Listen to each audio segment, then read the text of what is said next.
रजिया एक छोटे से गांव की सीधी सादी औरत थी। उसकी दुनिया बहुत छोटी मगर बहुत खूबसूरत थी।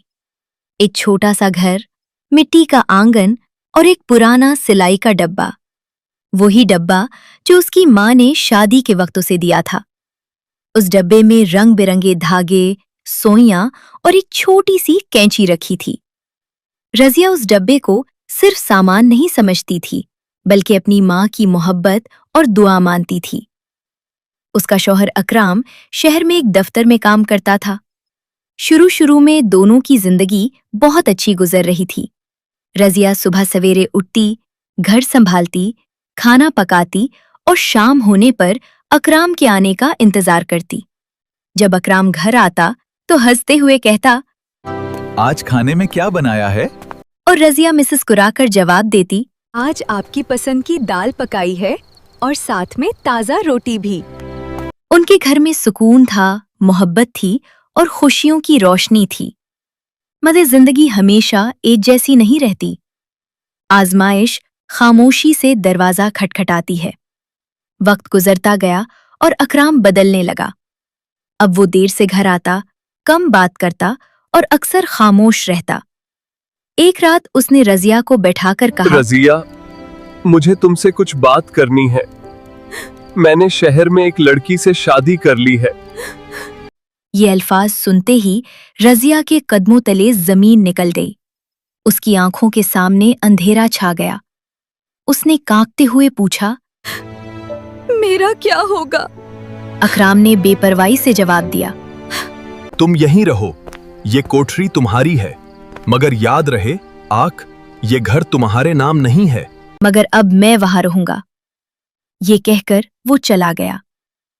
उस रात रजिया अकेली अपने कमरे में बैठी रही। बाहर भी अंधेरा था और उसके दिल के अंदर भी। उसने बहुत कोशिश की, मगर आंसू आंखों से ना निकले, जैसे गम आंसुओं से भी बड़ा हो गया हो। इसी लम्हे उसकी नजर कोने में रखे पुराने सिलाई के डब्बे पर पड़ी। उसने डब्बा उठाया, खोला और अपनी माँ की आवाज जैसे दोबारा सुन ली, बेटी, जब भी जिंदगी मुश्किल हो जाए तो अपने हाथों को चलाना मत छोड़ना। हाथ चलते रहें तो जिंदगी भी चलती रहती है। इसी रात रजिया ने सोई और धागा उठाया, घर के बाहर पड़े फटे कपड़े उठाए और उन्हें सीना शुरू कर दिया। सुबह तक कई कपड़े तैयार हो चुके थे। वो मोहल्ले में गई और लोगों के कपड़े वापस देते हुए सिर्फ इतना कहती, अगर कभी सिलाई का काम हो तो मुझे याद कर लीजिएगा। अरे राजिया, ये बहुत खूबसूरत है। तुमने ये इतनी जल्दी बना लिया। ये मेरे लिए खुशी की बात है बेहान। मुझे खुशी है कि आपको ये पसंद आया। आहिस्ता आहिस्ता मोहल्ले में उसके काम की तारीफ होने लगी। किसी ने शलवार दी, किसी ने बच्चों के कपड़े, किसी ने कमीज। रजिया दिन रात मेहनत करती रही। उसके हाथ जख्मी हो जाते, आंखें थक जाती, मगर उसने हार ना मानी। मोहल्ले की एक नेक दिल खातून खैरुन निसा अक्सर रात को उसके घर आती और कहती, बेटी, तुम्हारी हिम्मत देखकर दिल खुश हो जाता है। अल्लाह तुम्हें कामयाब करे। मगर हर जगह अच्छे लोग नहीं होते। मोहल्ले में सरिया नाम की एक औरत भी थी जो रजिया से जलती थी। वो लोगों के सामने उसका मजाक उड़ाती और कहती, ये क्या सिलाई करेगी? लेकिन रजिया खामोश रहती, क्योंकि उसे अपनी माँ की एक और बात याद थी, जो औरत जबान से लड़ती है वो थक जाती है और जो हाथों से मेहनत करती है वो जीत जाती है।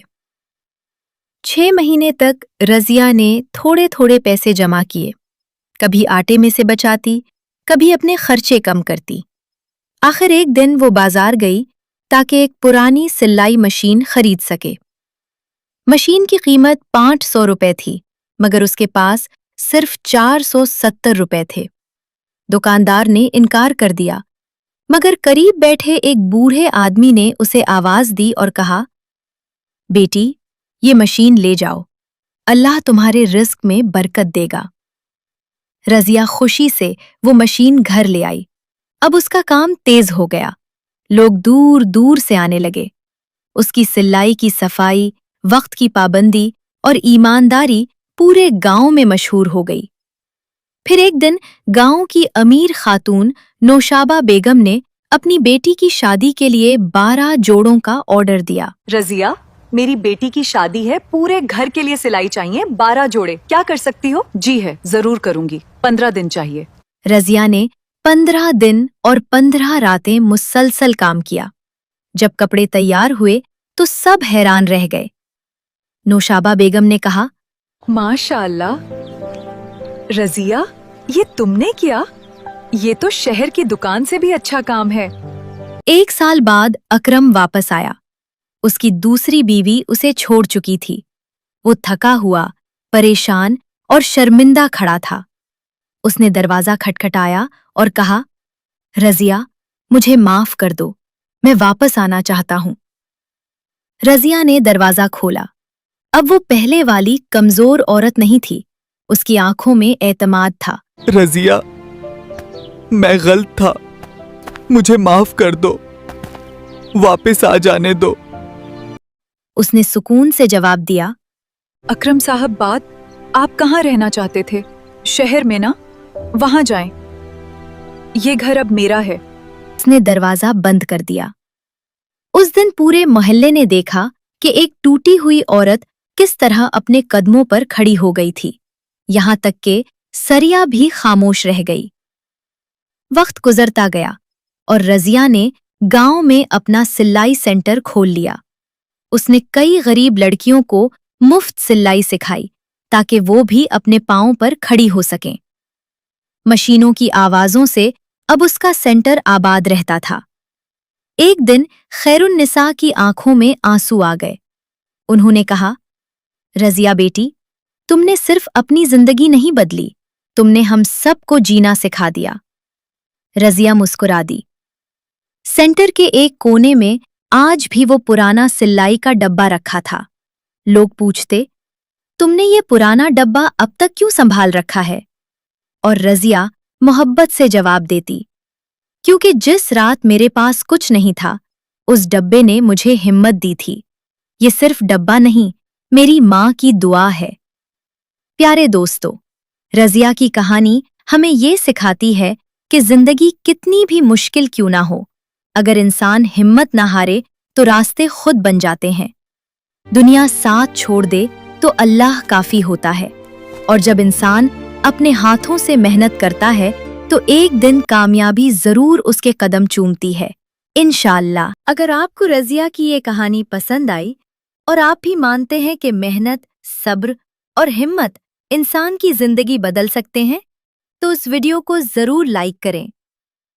और अगर आप चाहते हैं ऐसी ही दिल को छू लेने वाली उर्दू कहानियां, जो सिर्फ कहानियां नहीं बल्कि जिंदगी के सबक हों, तो अभी हमारे चैनल को सब्सक्राइब करें और बेल आइकन जरूर दबाएं, ताकि हमारी हर नई कहानी सबसे पहले आप तक पहुंचे। और कमेंट में जरूर लिखें, मेहनत कभी जाया नहीं होती। अल्लाह पाक आप सबको खुश रखे। मिलते हैं अगली खूबसूरत और सबक आमोज कहानी में। तब तक के लिए अल्लाह हाफिज। अगर आपको ये कहानी पसंद आई हो तो उस वीडियो को लाइक करें, अपने दोस्तों और घर वालों के साथ जरूर शेयर करें, और हमारे चैनल को सब्सक्राइब करना न भूलें, ताकि ऐसी ही सबक आमोज और दिल को छू लेने वाली कहानियां आप तक पहुंचती रहें। अपनी राय हमें कमेंट्स में जरूर बताएं। आपने इस कहानी से क्या सीखा? जल्द ही एक नई कहानी के साथ फिर मुलाकात होगी। तब तक अपना ख्याल रखें और दूसरों के लिए आसानियां पैदा करते रहें।